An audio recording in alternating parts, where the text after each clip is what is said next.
was very much a spirit of the time. The gramophone was on and the Beatles were being played all the time. And it was very exciting to get the same feeling from the music as we were getting from the architecture.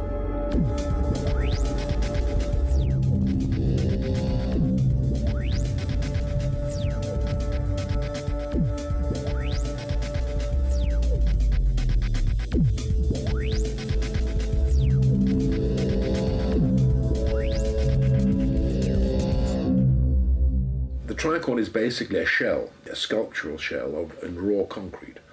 And the idea was that the shop fronts would add the colour and the life to it.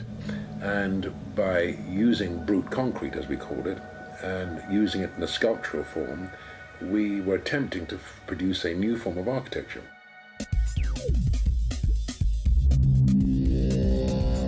The object of the exercise was to produce, in a very cheap material, sculptural forms that were dynamic, exciting, and would generate an atmosphere that was actually conducive to people wanting to be there. The Tricorn was built in 1966.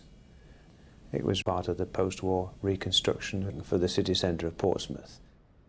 I think the architect designed it, he wanted it to be like a bazaar.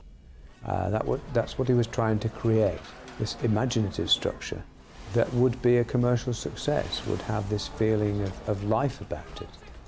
And that's what it was designed to do.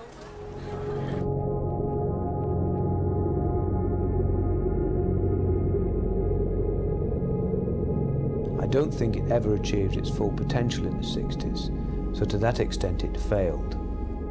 You can go out there at certain light conditions and you can begin to see certain qualities about it, but judged through 365 days of the year, it is an ugly building.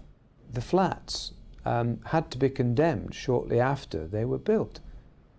So the only inhabitants for years have been the pigeons.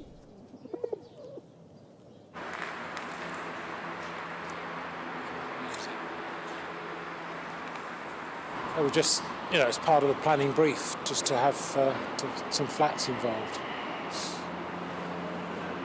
I don't know how long they've been empty, but they're pretty derelict, aren't they, looking at them? God. I mean, it was painfully obvious within a year of the building being completed that it was a total economic disaster, that the thing was never going to work. The fact that it was never used for the purposes for which it was designed. It never was a shopping centre. I mean, I'm amazed that the building is still there today. It's just this vast piece of kind of concrete sculpture that just sits there and decays.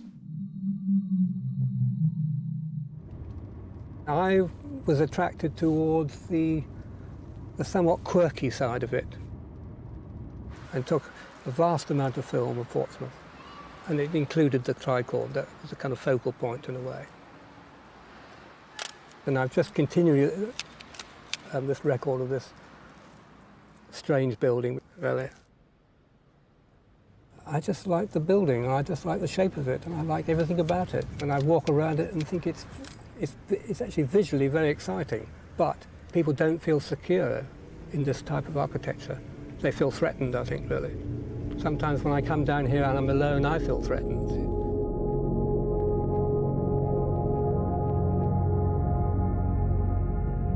It's never been maintained.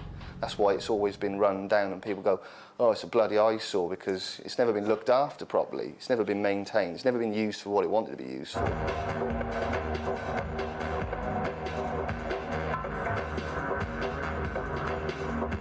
Well, I was in college doing a computer animation course, and one of the courseworks was to model on computer and animate a building in Portsmouth, a landmark. And instantly, because I sort of semi-fallen in love with the Tricorn when I saw it and thought, wow, that'd be a really good thing to do.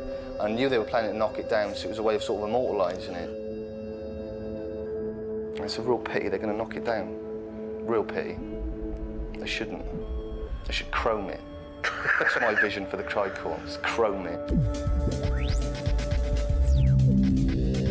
Although the whole building has been a disaster, it's very exciting to know that there is this subculture who actually have grown to like it.